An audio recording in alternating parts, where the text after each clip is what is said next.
제가 여러분의 좀 안목을 한번 좀 테스트 해보기를 원해요. 우리 사진을 한번 좀 띄워주시겠어요? 여러분, 이 꽃병이에요, 꽃병. 이게 얼마 정도 할 것 같아요?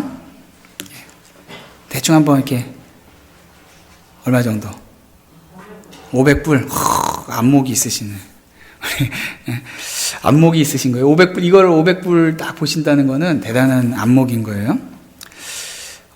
이 꽃병이 뭐냐면은 유럽의 어느 80대 노인이 가지고 있는 꽃병이에요. 이 집에 여러분 꽃병 하나씩 있죠? 뭐 흔하잖아요. 이 노인이 이 꽃병이 이렇게 언제 어떻게 자기 집에 왔는지 잘 몰라요. 그냥 이렇게 그냥 꽃병, 예쁜 꽃병이다 해서는 이 꽃병을 다락방에 두고 꽃을 꽂아놨어요.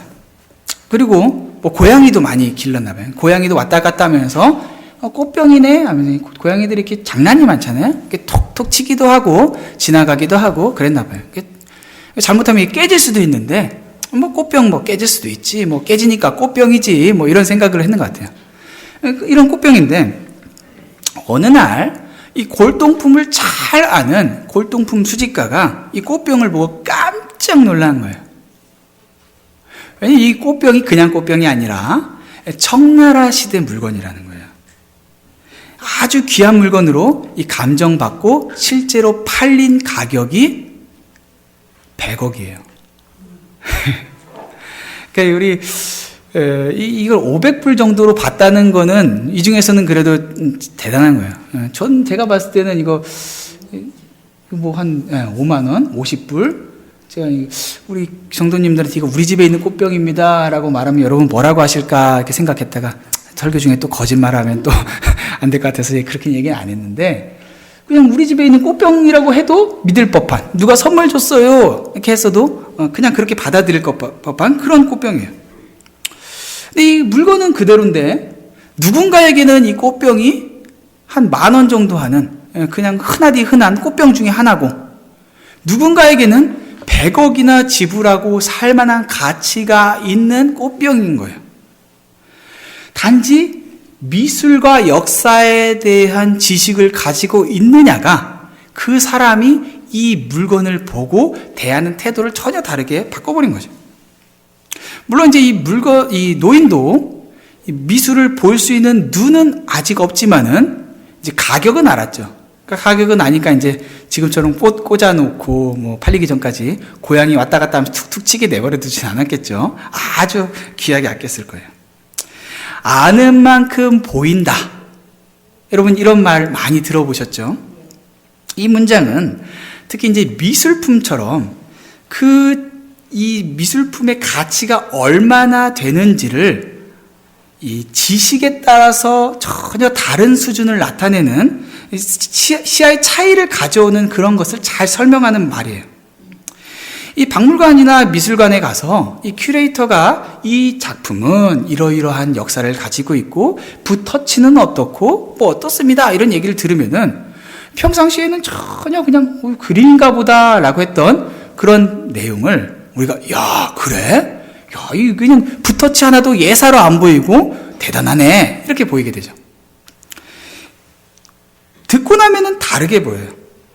그런데 우리 예수님의 생애도 마치 그런 예술품처럼 그런 평가를 받으셨어요. 예수님은 기적과 가르침을 통해서 많은 사람들을 감동시켰어요. 그래서 주님의 곁에는 참 많은 사람들이 있었어요. 그런데 예수님 가까이에서 예수님을 따라다닌다고 해서 다 예수님이 참 누구이신가를 아는 것은 아니었어요. 예수님에 관한 지식은 들었죠. 병을 고쳤대, 기적을 일으켰대, 대단한 가르침을 했대. 그런 거 다 듣고 그걸 지켜보기도 했어요. 그런데 예수님에 관해서 안 것과 예수님이 정말 누구인가를 아는 것은 달라요.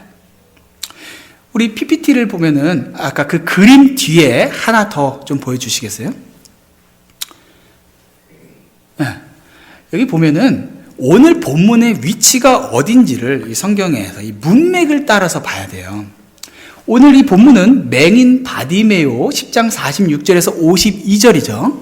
그런데 이 마가복음에서 제자도에 대해서 가르치는 8장 27절에서 10장 45절에 해당하는 요 내용을 앞뒤로 맹인 이야기가 감싸고 있어요. 제자도 이야기를 하면서 제자도 이야기의 마지막 마무리 결론처럼 나오는 내용이 바로 이 맹인 바디메오 이야기예요. 이 마가복음에서 눈이 열린다는 것은 단지 육체의 눈이 열리는 그런 것을 뛰어넘어서 영적인 눈이 열리는 것을 의미하고 있어요. 성경에서는 눈이 열리는 장면들이 많이 나오는데 대부분 영적인 의미를 가지고 있는데 마가복음에서 특히 그래요. 이 눈이 열린다는 것, 영적인 눈이 열린다는 것이 특히 이 마가복음에서 제자도하고 매우 깊은 연관이 있다는 것을 지금 이 문맥을 통해서 우리가 발견하는 거죠. 그러면은 여러분, 예수님의 제자라고 하는 것은 누구이며 또 제자로 살아간다라고 하는 것은 어떤 걸까요? 예수님의 제자들조차도 예수님과 3년 동안 같이 지내면서도 여전히 깨닫지 못했어요. 예수님께서 이 제자들에게 계속해서 강조하신 것이 있었는데 그게 바로 십자가예요. 십자가. 아까도 본문에 보면은 이 제자도에서 3번에 걸쳐서 예수님께서 예루살렘에 가셔서 고난당하시고 죽으실 것에 대해서 말씀하세요. 그때마다 제자들이 막 너무 괴로워해요. 단지 예수님을 사랑할 뿐만 아니라 예수님께서 행하실 많은 일들이 있다라고 기대하는데 예수님께서 제자들한테 계속해서 예루살렘 가면 나 죽어. 고난당할 거야? 이 얘기를 하시는 거예요. 이 제자도라고 말한 그 내용 안에 어떤 내용들이 있냐면요. 베드로가 주는 그리스도시요. 이런 고백을 해요. 다른 공간복음, 다른 복음에서는 주는 그리스도시요 살아계신 하나님의 아들입니다. 라고 했죠. 마가복음에서는 주는 그리스도시요 이렇게 고백을 했어요. 예수님께 놀라운 칭찬을 받아요. 그런데 예수님께서 고난당하시고 죽으실 것을 말씀하시자 베드로가 도저히 견디질 못해요. 예수님 그런 말씀 마세요. 예수님 그렇게 하지 마세요 라고 하자 예수님께서 칭찬하셨던 예수님 바로 베드로를 향해서 엄청나게 꾸짖으시면서 네가 하나님의 일을 생각하지 않고 도리어 사람의 일을 생각한다 하면서 무지하게 혼이 나요. 예수님께서 귀신 들린 자를 고치시고 또 고난당하시고 죽으시고 부활하실 것을 말씀하시자 혼나봤잖아요. 그러니까 이번 제자들이 뭐라고 하냐면 깨닫지도 못하고 묻기도 무서워했다 이렇게 얘기해요. 그리고 또 예수님께서 이제 부자 관원하고 헤어지고 나서 예루살렘에 가시는데 앞장서서 막 가세요. 그러자 제자들이 뭐라 그러냐면 10장 32절에 모두 놀라고 두려워했다 이래요. 왜? 지금 예루살렘에 가는 것은 그냥 가는 게 아니라 죽으러 가는 거예요. 반복적으로 말씀하셨어요. 제자들의 마음 가운데 두려움이 있어요. 야, 이번에 예루살렘 가면은 평상시 예루살렘 갔던 것처럼 가서 조금 충돌이 일어났다가 끝나는 게 아니구나. 우리 예수님 고난당하시고 죽으시는구나. 안 갔으면 좋겠는 거예요. 너무 괴로운 거예요. 그러니까 근데 예수님께서 막 앞장서서 가실 뿐만 아니라 성경을 보면요. 예수님께서 막 제자들을 막 끌고 가요. 예수님 제자들이 막 너무 괴로운 거예요. 고통스러운 거예요. 그런 배경 아래서 오늘 본문이 딱 시작해요. 예수님께서 제자들과 함께 여리고에 도착을 했어요. 이 여리고는 예루살렘으로 가는 길목에 있었어요. 예수님께서 십자가에 달리시러 가는 그 즈음이 언제냐면요. 예수님께서 십자가에 달리실 때가 6월절이에요. 6월절은 이스라엘 전 사방 곳곳에서 이스라엘 백성들이 6월절을 세기 위해서 몰려드는, 예루살렘 몰려드는 시기예요. 그러니까 예루살렘으로 가는 골목골목마다 사람들이 많았죠. 여리고성도 마찬가지예요. 많은 사람들이 몰려들었는데 예수님이 이곳에 계시다는 소문이 사람들에게 와, 예수, 그 유명인 예수가 왔어? 하면서 사람들이 다 몰려들었어요. 오늘 본문은 뭐라고 해요?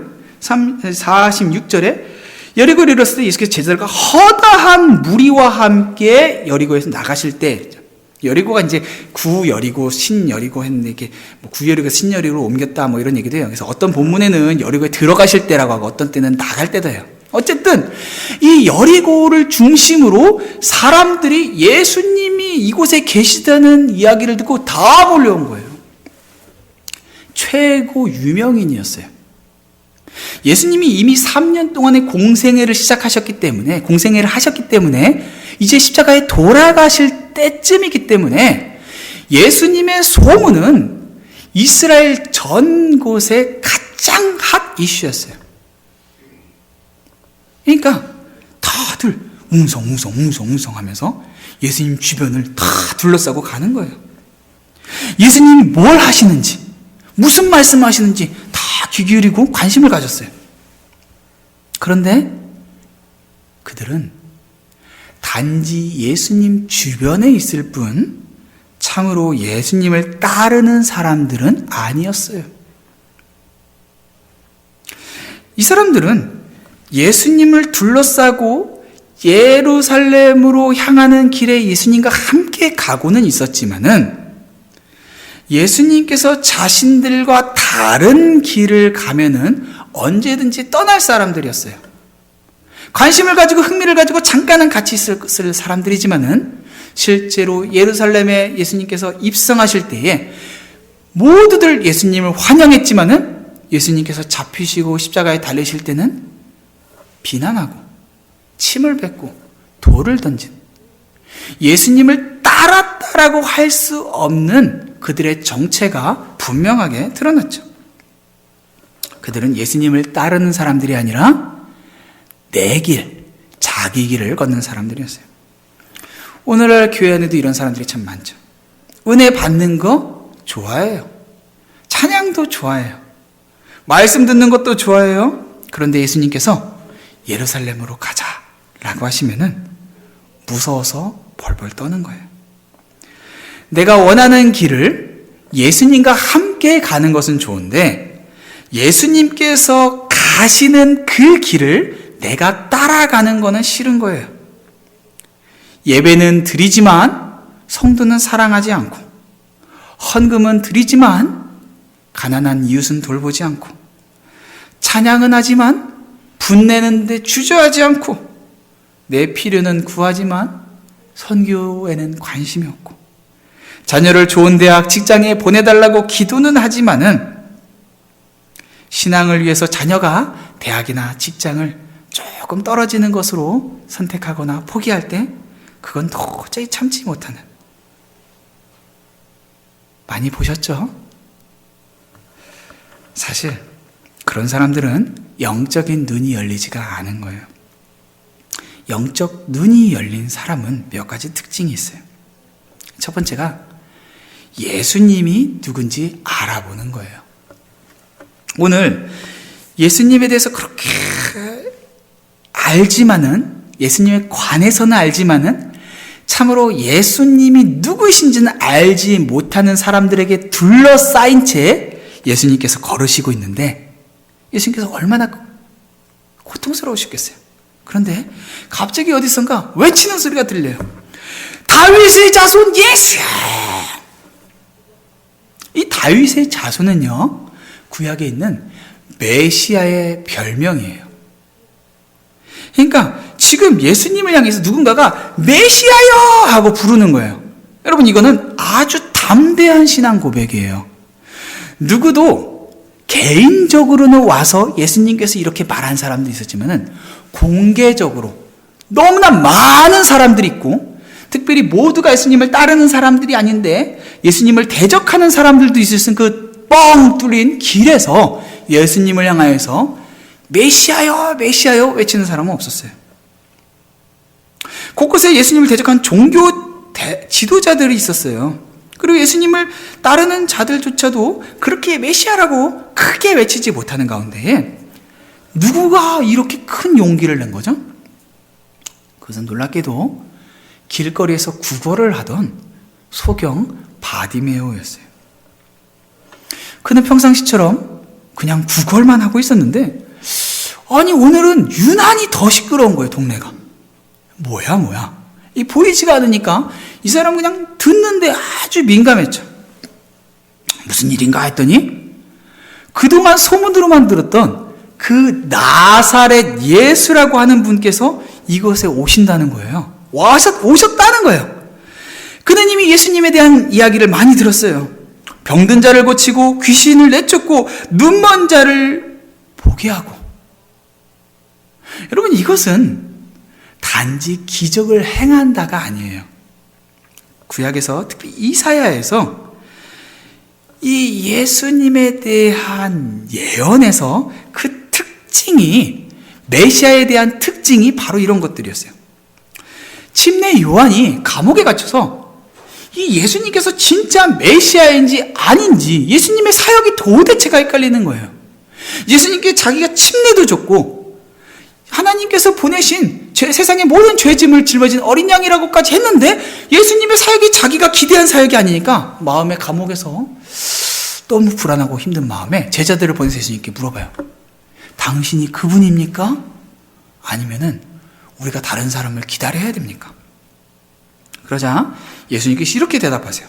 마태복음 11장 5절에 맹인이 보며 못 걷는 사람이 걸으며 나병한 자가 깨끗함을 받으며 못 듣는 자가 들으며 죽은 자가 살아나며 가난한 자에게 복음이 전파된다 하라. 가서 그 말을 전해라. 예수님의 사역을 있는 그대로 전하라는 거예요. 근데 그 사역을 들으면은 정말로 구약에 약속된 그 메시아이구나 라고 하는 것을 분명하게 알 수 있게끔 예수님께서 답변해 주신 거예요. 바디메오도 예수님의 사역을 들으면서 그 마음 가운데에 확신을 가졌어요. 이분 메시아구나. 이분 정말로 우리가 기다렸던 그분이시구나. 그러자 누구도 담대하게 용기를 내서 그렇게 외치지 못했을 때에 예수님을 알아보고 메시아여 다윗의 자손이여 그렇게 외칠 수가 있던 거예요. 한 번 외치고 끝나질 않았어요.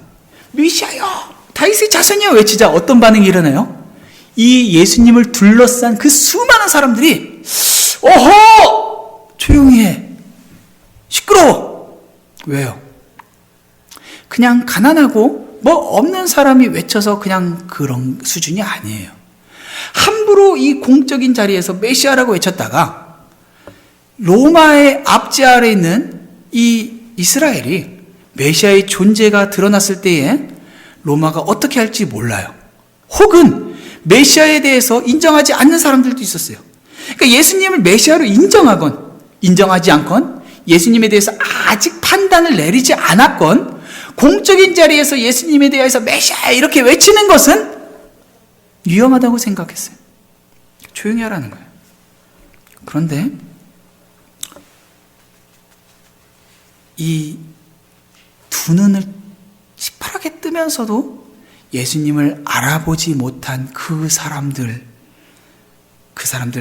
다 제쳐두고 이 바디메오가 외쳤을 때 그 외침은 마치 침묵을 깨는 천지를 흔드는 소리처럼 외치는 거예요. 성경에서 뭐라고 하냐면 분명히 그가 사람들이 꾸짖어 잠잠하라 하니까 뭐라고요? 그가 더욱 크게 소리질러 이르되 이래요. 더욱 크게. 잠잠하라 하니까 더 크게 부르는 거예요. 사랑하는 성도 여러분, 주님을 믿는 우리의 신앙이 그러합니까? 교회 안에서는 예수님의 이름을 크게 부르고 찬양을 하고 기도를 하지만은 혹시 우리의 신앙을 거부하는 사람들 가운데, 세상들 가운데서는 조용히 있는 그런 믿음은 아닙니까? 이 바디메오는 이 고백을 하지 않고는 견딜 수 없는, 예수님의 이름을 그렇게 외치지 않고는 참을 수 없는 그런 외침이었어요.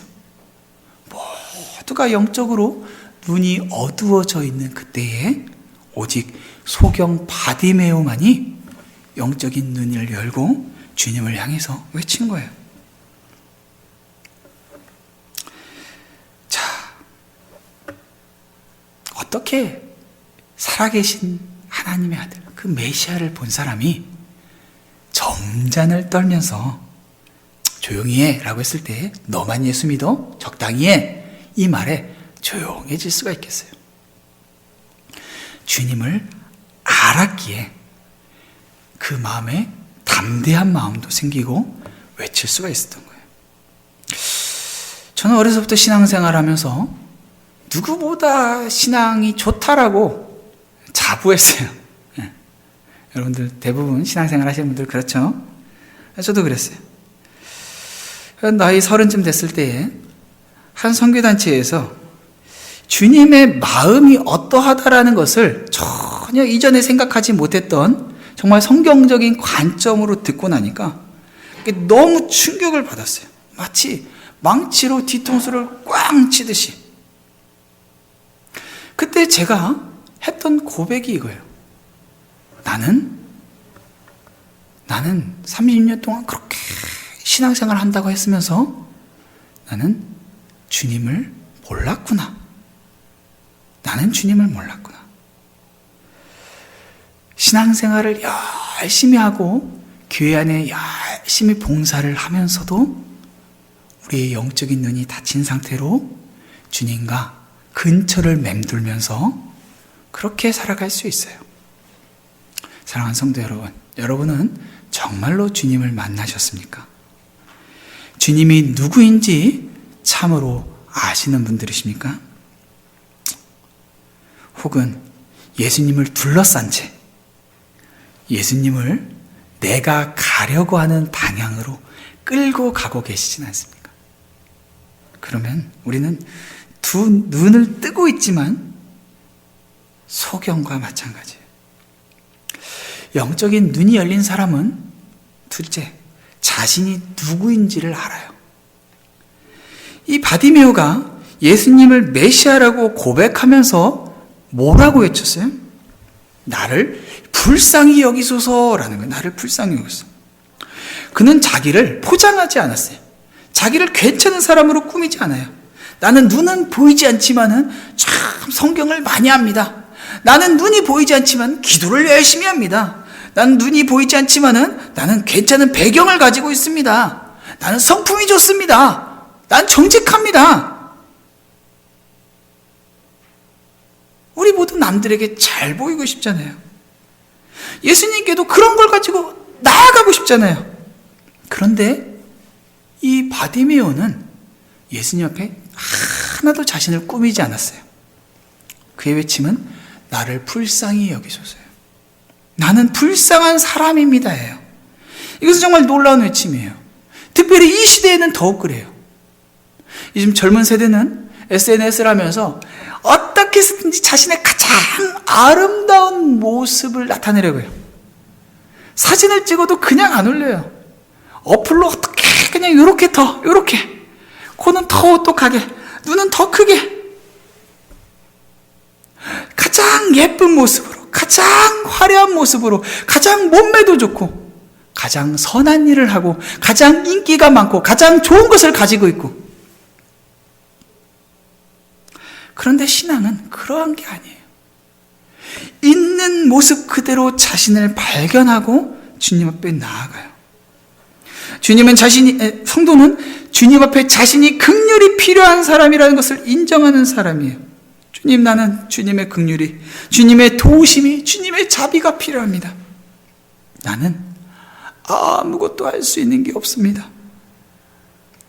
바디메오가 만약 나는 괜찮지만 주님을 좀 만나기 원합니다. 이 정도였다고 한다면은, 주님 혹시 시간을 좀 내주실 수 있습니까? 이러했다면은 주님은 그의 목소리를 듣지 못하셨을 거예요. 신앙생활을 잘한다라고 생각했던 많은 사람들이 어느 한순간 자신의 정체를 발견하고 주님 앞에 고꾸라지면서 진짜 신앙생활을 시작해요. 젊은 시절 정말 주님이 어떠한 분이시구나 라고 하는 것을 깨달은 지 얼마 되지 않아서 어떤 외부의 기도 모임에 참석하게 됐어요. 선교지를 위해서 이런저런 기도 제목을 앞에서 막 인도자가 나누다가 마지막으로 이 기도 인도자가 하는 말이, 여러분 이 시간 여러분 그 옆에 있는 사람과 함께 서로의 기도 제목을 좀 나누기를 원합니다. 그 옆에 이제 처음 보는 사람이 앉았어요. 저랑 이제 비슷한 나이대였어요. 이 형제가 먼저 자기 기도 제목을 이렇게 나누더라고요. 저는 다음 주에 저희 가족 아내랑 아이랑 데리고 몽골로 선교를 갑니다. 선교사로 갑니다. 안전하게 잘 도착하고 또 그곳에서 하나님이 맡기신 사역을 잘 감당할 수 있도록 기도해 주세요. 선교를 위한 기도 제목을 나누더라고요. 내 기도 제목을 나눠야 되는데 이 기도 제목이라고 할 만한 게 직장 생활하고 있을 때니까 뭐 직장 생활 잘하게 해주세요. 사람들하고 관계, 건강도 괜찮았고 마땅히 할 만한 기도 제목이 없는 거예요.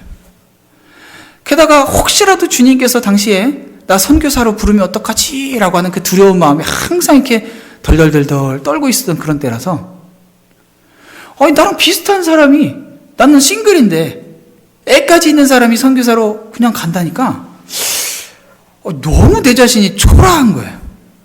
이 사람하고 너무 비교가 되는 거예요. 이 사람의 기도 제목 앞에 나의 기도 제목을 내놓는 게 이 기도 제목이 이 기도 제목 하는 것 자체가 잘못된 게 아니라 내 마음이 어떠한지를 아니까 너무 수치스럽고 부끄럽더라고요. 아무 말도 못하고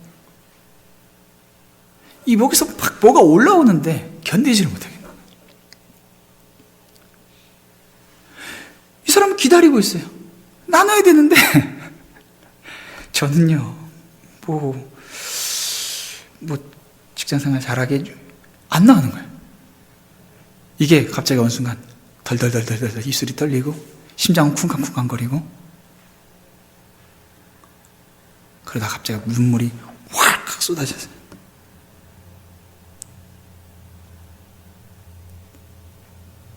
기다리고 있는 형제에게 한참을 울다가 꺽꺽거리고 울다가 이렇게 고백했어요. 형제님, 저는 지금까지 주님을 그렇게 사랑한다라고 생각하며 살아왔는데 이제 보니 나는 주님께 드린 것이 아무것도 없습니다. 울면서 주님 앞에 나 자신이 얼마나 이기적이고 나만 생각하는 주님의 마음에 관심이 없는 그런 존재였는지를 처음으로 깨달은 거예요.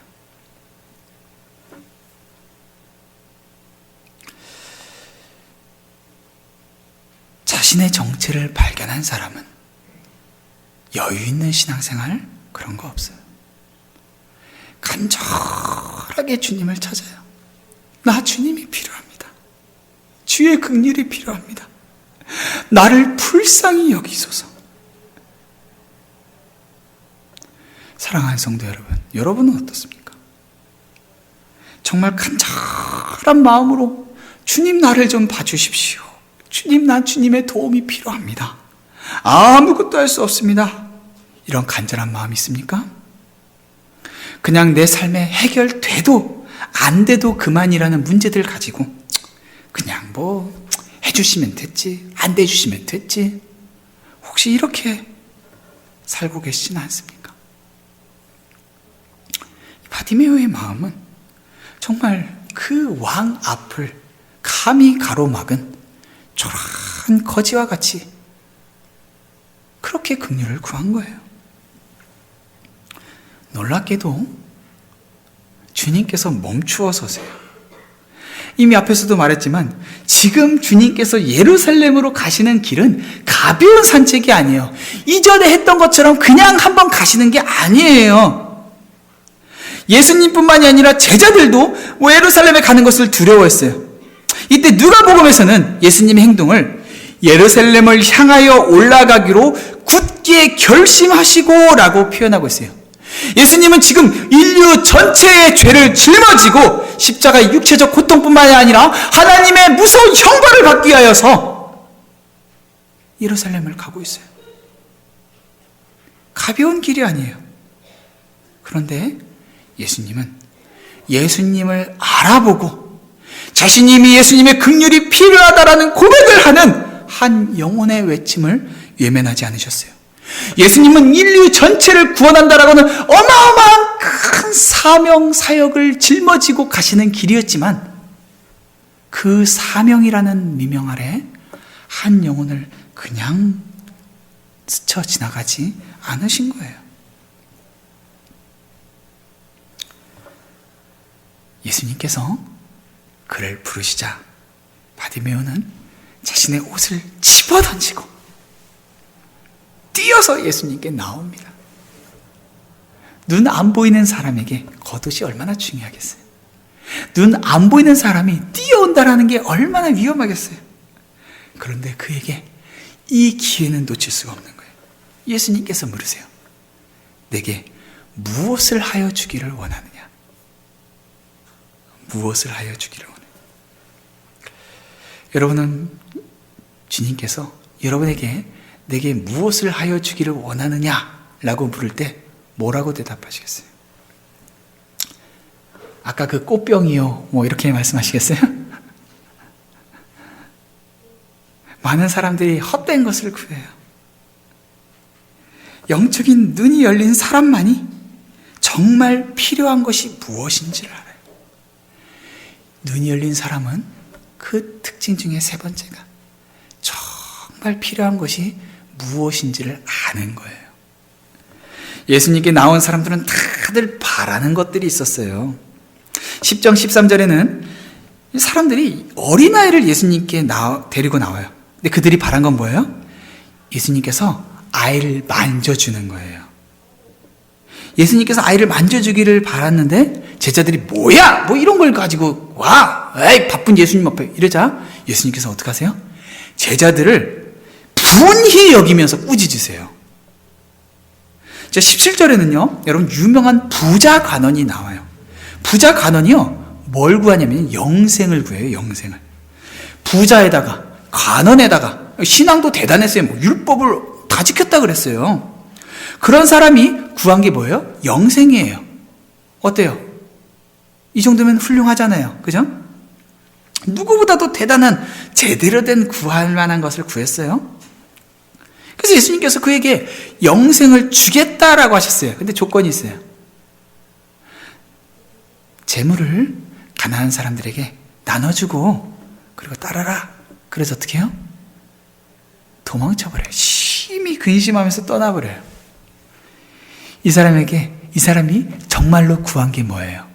영생이에요? 재물이에요? 재물이에요. 35절에서는 예수님의 수석제자 이 베드로와 동급에 있는 이 3인방이 있어요. 베드로, 야고보, 요한. 근데 야고보, 요한 이 세베대의 아들들이 예수님께 나와서 이렇게 구해요. 주님, 우리가 주님께 달라고 하면은 뭐든지 좀 달라고 하는 걸 좀 주십시오. 라고 구해요. 그러니까 예수님께서 오늘 바디메오에게 하신 그 말씀 똑같은 말씀을 하세요.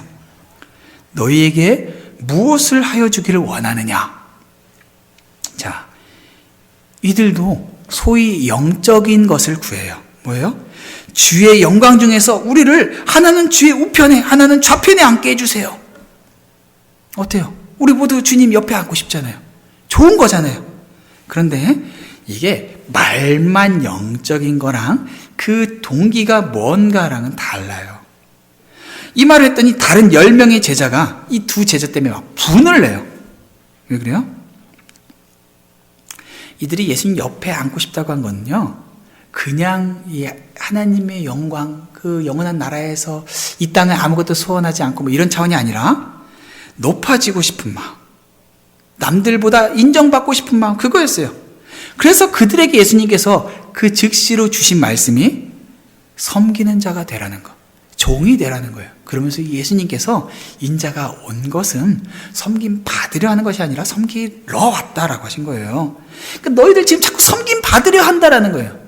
예수님께 다들 이런 거 저런 거 물질적인 거 영적인 거 가지고 왔는데 실제로는 그들이 다 바란 것들이 예수님께서 정말로 주시기를 원하는 것들을 놓치고 있었다라는 거예요.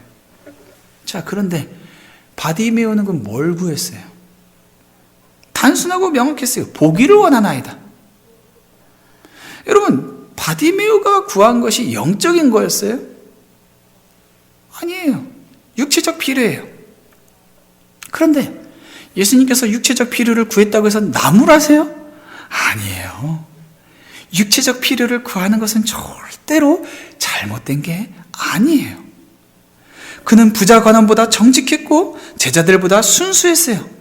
그는 구할 수 있는 분에게 구할 수 있는 것을 구했어요.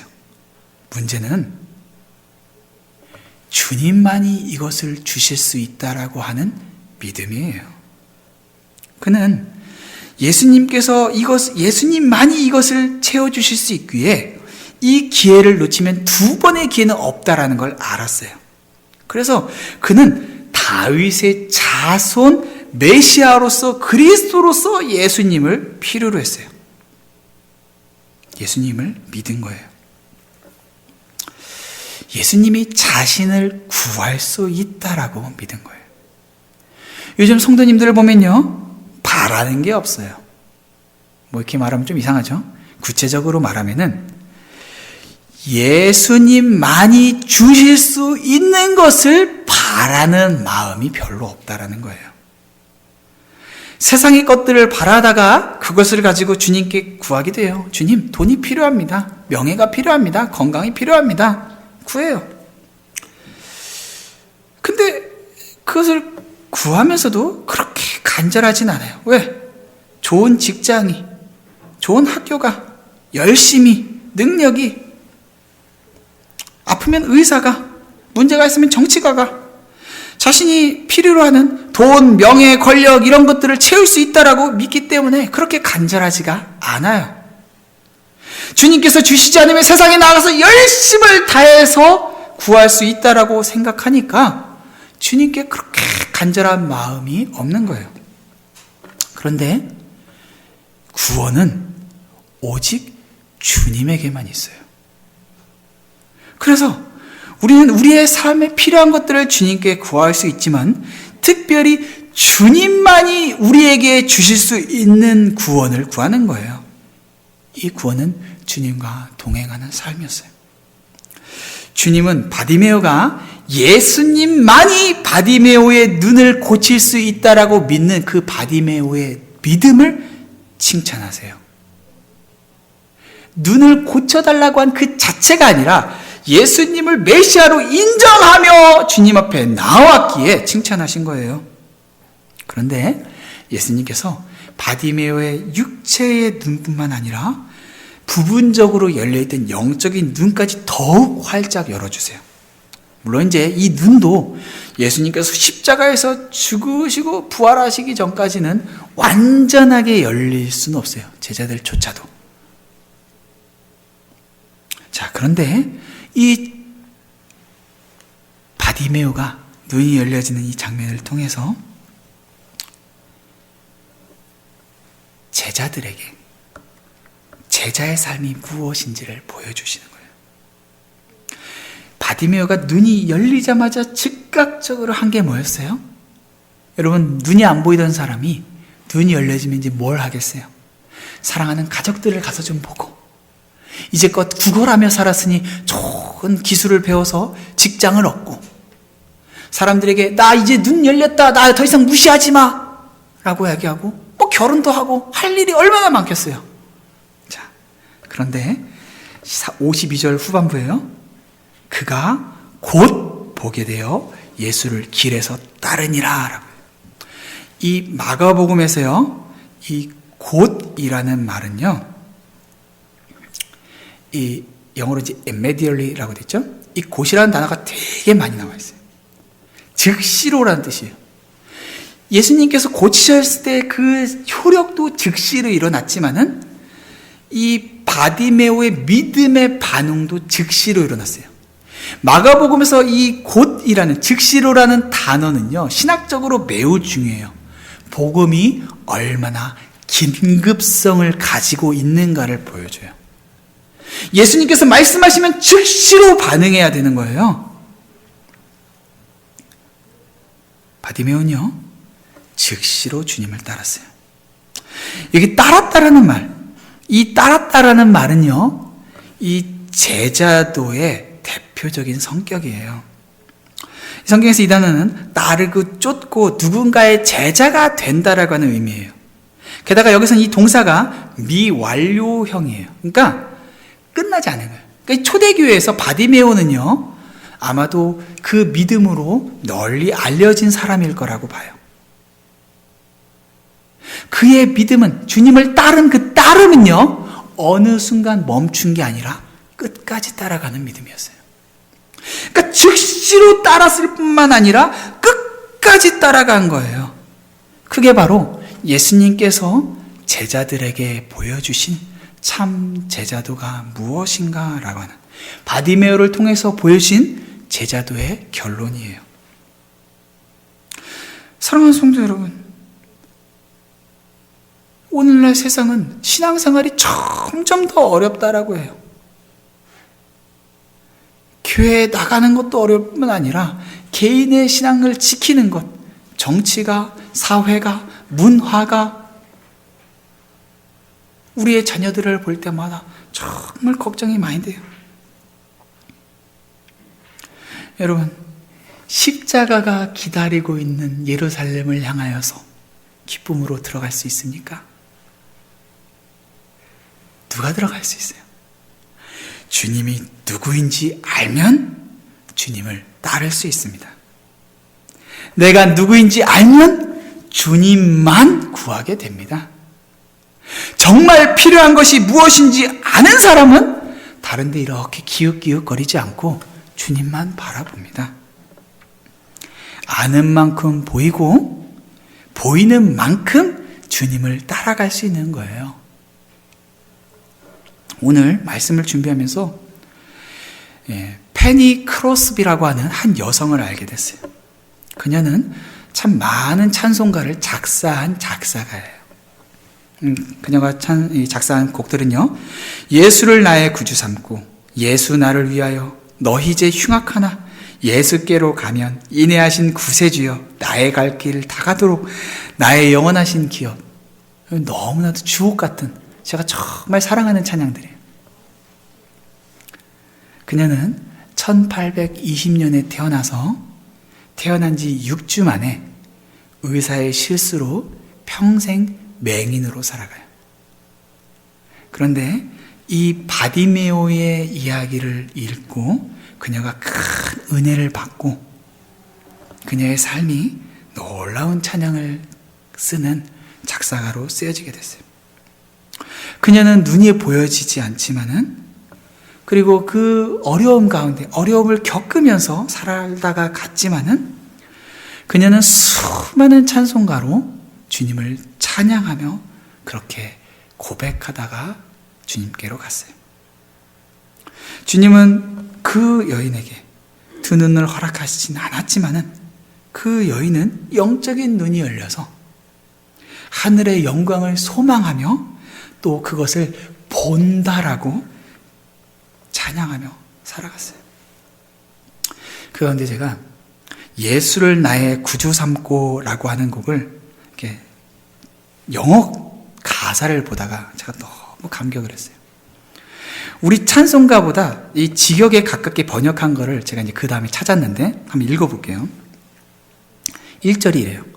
우리 찬양 어떻게 시작하는지 알죠? 예수를 나의 구주 삼고 이러잖아요. 이 찬양이 원어를 그대로 이렇게 직역하니까 예수님이 내 것이라는 복된 확신. 오, 하늘의 영광을 미리 맛보다니. 구원을 상속할 자, 하나님이 구속한 자, 성령으로 거듭나고 그분의 피로 씻긴 나. 이것이 나의 이야기입니다. 이것이 하루 종일 나의 구원자를 찬양하는 나의 노래입니다. 이게 1절이에요. 2절에서는 완전한 복종, 완전한 기쁨. 황홀한 광경이 돌연 내 눈앞에 펼쳐지네.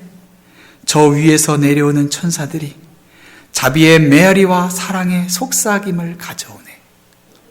3절은 완전한 복종, 모든 것이 쉼을 얻네. 내 구주 안에서 나는 행복하고 복되네. 위를 바라보며 지켜보고 기다리네.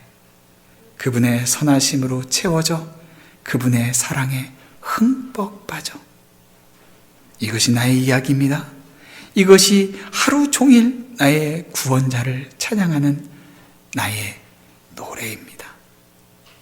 함께 기도하겠습니다.